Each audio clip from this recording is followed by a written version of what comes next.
Hai, bismillahirrahmanirrahim. Assalamualaikum warahmatullahi wabarakatuh. Sahabat-sahabat Putri di rumah, apa kabar nih? Mudah-mudahan teman-teman semua dalam lindungan Allah Subhanahu Wa Taala ya. Oke teman-teman, kali ini Putri akan sesuai dengan judul ya teman-teman ya, Putri akan menjelaskan tentang kok bisa sih dapat uang kurang lebih 3 juta dengan dapetin kartu prakerja ini. Nah teman-teman simak ya teman-teman ya. Oke, teman-teman pasti udah pada tahu dan udah pada dengar kartu prakerja ini apa. Jadi kartu prakerja ini adalah bantuan dari pemerintah atau bantuan biaya pelatihan bagi masyarakat Indonesia yang ingin memiliki atau meningkatkan keterampilannya nih teman-teman. Nah, ini siapa aja sih yang berhak untuk dapetin kartu prakerja ini? Pasti teman-teman pada nanya seperti itu. Yang berhak untuk mendapatkan kartu prakerja ini setelah keadaan pandemik ini ya teman-teman ya, tidak hanya mereka yang mencari pekerjaan, tetapi juga mereka yang pekerjaannya buruh, karyawan, ataupun pegawai teman-teman. Jadi diperluas teman-teman. Jadi teman-teman semua yang di rumah yang walaupun sudah bekerja berkesempatan untuk mendapatkan atau mengikuti pelatihan atau kartu prakerja ini teman-teman. Karena kondisi seperti ini teman-teman juga selain dapat sertifikat kartu prakerja ini, teman-teman juga bisa mendapatkan uang saku. Lumayan ya untuk mendapatkan uang saku teman-teman selama kondisi pandemi seperti ini. Nah, di sini Putri akan ngejelasin juga nih teman-teman. Ada 7 tahap program kartu prakerja ini. Yang pertama, teman-teman akan diarahkan untuk pendaftaran. Yang kedua, teman-teman akan diarahkan untuk seleksi. Seleksi itu ada seleksi tes motivasi dan kemampuan dasar. Selanjutnya, teman-teman akan diarahkan untuk memilih pelatihan apa yang akan teman-teman ikuti selama program pelatihan 4 bulan. Selanjutnya, yang ke 4, teman-teman akan mengikuti pelatihan selama 4 bulan. Selanjutnya teman-teman akan diminta untuk memberi ulasan dan rating dari hasil pelatihan yang teman-teman ikuti. Nah, yang ke-6, teman-teman akan mendapatkan insentif pasca pelatihan. Jadi insentifnya ini bocoran teman-teman ya. Insentifnya ini sebesar 600.000 setiap bulan selama 4 bulan teman-teman mengikuti pelatihan. Nah, yang terakhir teman-teman juga akan mendapatkan insentif tambahan, yaitu insentif pasca survei keberkerjaan. Jadi teman-teman nanti akan dimintain survei sebanyak 3 kali, dan masing-masing survei ini teman-teman juga akan mendapat uang 50.000. Seperti itu, lumayan ya teman-teman gitu kan. Karena lumayan saya juga ngikut daftar, jadi nanti teman-teman akan Putri share juga contoh-contoh soal dari tes motivasi dan kemampuan dasar gitu. Oke, ada 3 langkah mudah pendaftaran yang teman-teman bisa ikuti ya. Yang pertama, teman-teman akan melakukan pendaftaran. Pendaftaran itu berisi tentang teman-teman diminta untuk membuat akun dulu terlebih dahulu, lalu konfirmasi email. Selanjutnya teman-teman akan diarahkan untuk mengisi data diri.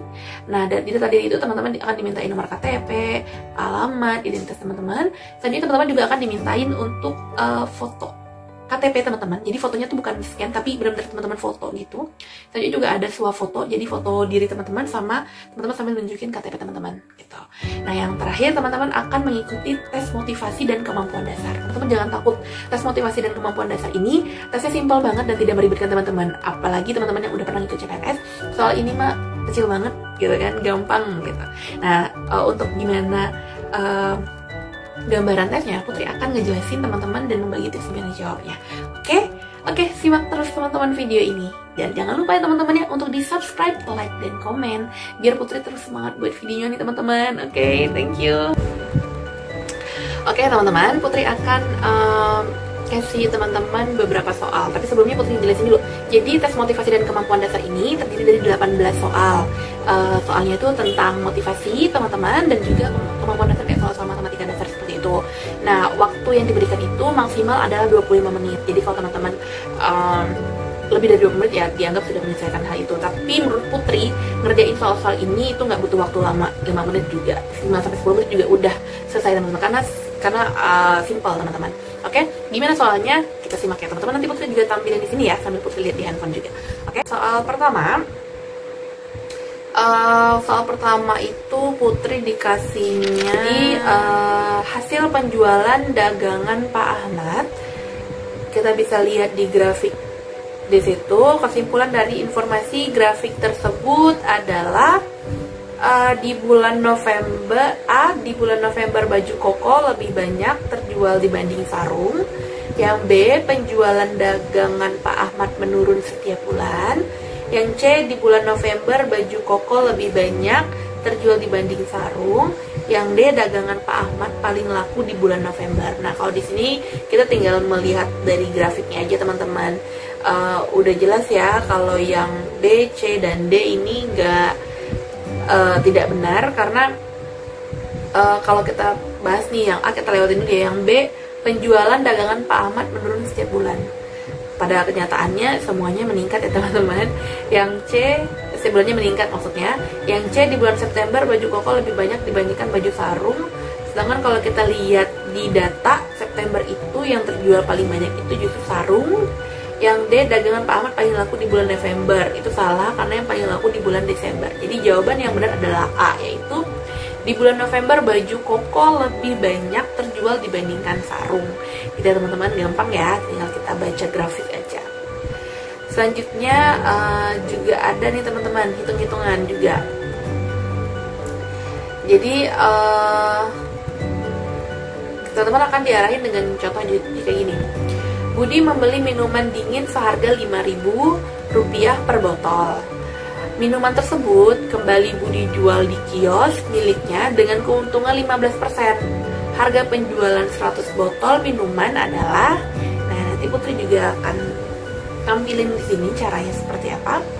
Jadi caranya gampang ya teman-teman, dan jawabannya itu adalah yes, benar sekali A jawabannya. Karena 15% dari 5.000 itu adalah 750. Jadi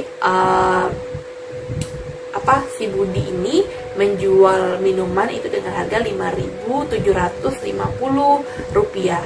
Terus dia menjual 100 botol, berarti harga penjualan 100 botol itu yaitu Rp575.000 teman-teman. Jawabannya adalah A ya teman-teman ya. Oke, selanjutnya ada juga nih teman-teman soal yang hampir sama juga, hitungan persenan seperti itu. Terus ada juga nih hitungan yang per gitu. Jadi seperti soal ini 3/3 ditambah 5/3 sama dengan, nah kalau perjumlahan itu kan ada di nama pembilang, yang di atas itu namanya pembilang, yang di bawah namanya penyebut. Kalau di bawahnya penyebutnya sudah sama, nggak perlu kita samakan lagi teman-teman. Jadi ya udah ditambahin aja pembilangnya dan penyebutnya itu tetap. Jadi yang ditambahkan itu hanya pembilangnya, jangan penyebutnya. Jadi hasilnya adalah 8/3 gitu. Nah begitu juga nih ada soal yang kalau pengurangan juga seperti itu. Jadi yang kita kurangin, kalau penyebutnya sudah sama, yang kita kurangin hanya pembilangnya aja, penyebutnya tetap sama teman-teman. Oke, nah ini juga ada soal matematika seperti ini. Hasil dari 24 ditambah 10 dikurang 15 tutup kurung, terus dikurang 5 ditambah 12 tutup kurung adalah, jadi kita hitung dulu yang di dalam kurung. Jadi 24 ditambah 10 itu 34, dikurang 15 itu 19, terus dikurang 5 ditambah 12 itu 17. Jadi 19 dikurang 17 itu hasilnya 2 teman-teman. Oke, selanjutnya soal yang sama, cuma agak lebih panjang aja. Ini ada dalam kurung 34 dikurang minus 10 ditambah minus 35. Nah kalau minus ketemu minus jadinya plus teman-teman ya. Jadi 34 ditambah 10 itu 44, dikurang 35 ya teman-teman. Jadi hasilnya itu adalah 9 ya teman-teman ya, 9. Selanjutnya dikurang minus 5 ditambah 12 itu 7. Oke, 7 karena plus ketemu plus ditambah 9. Jadi 7 ditambah 9 itu 16 teman-teman. Jadi yang tadi itu 9 dikurang 17. Hasilnya adalah minus 7 teman-teman.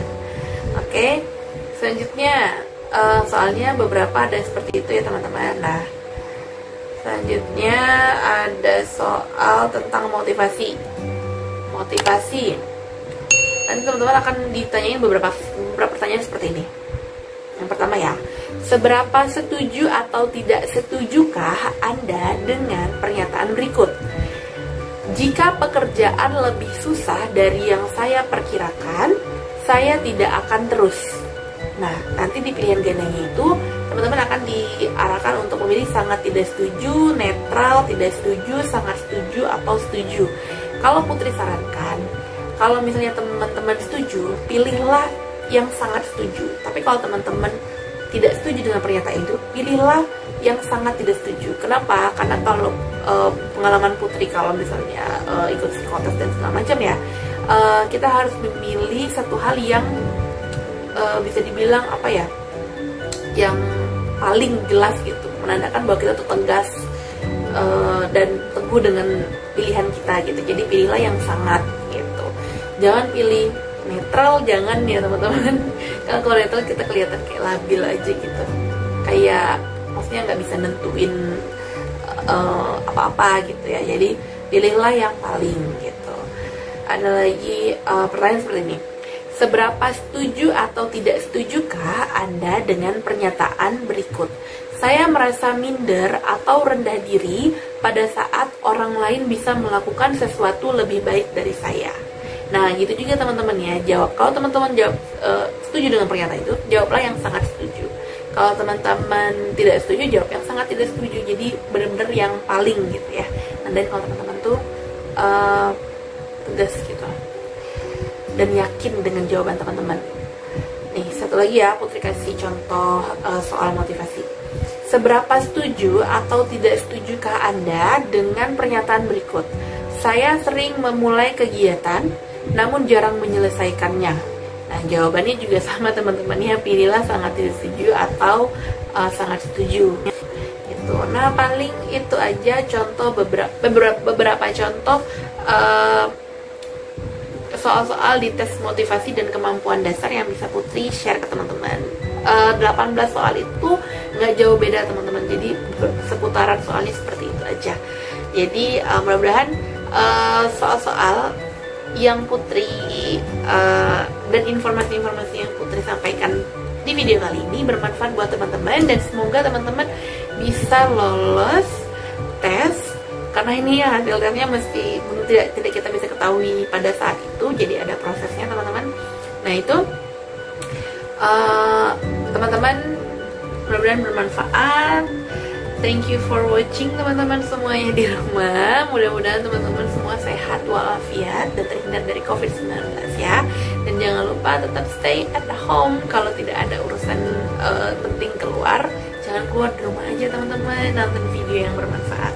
Oke, don't forget to like, subscribe, and comment.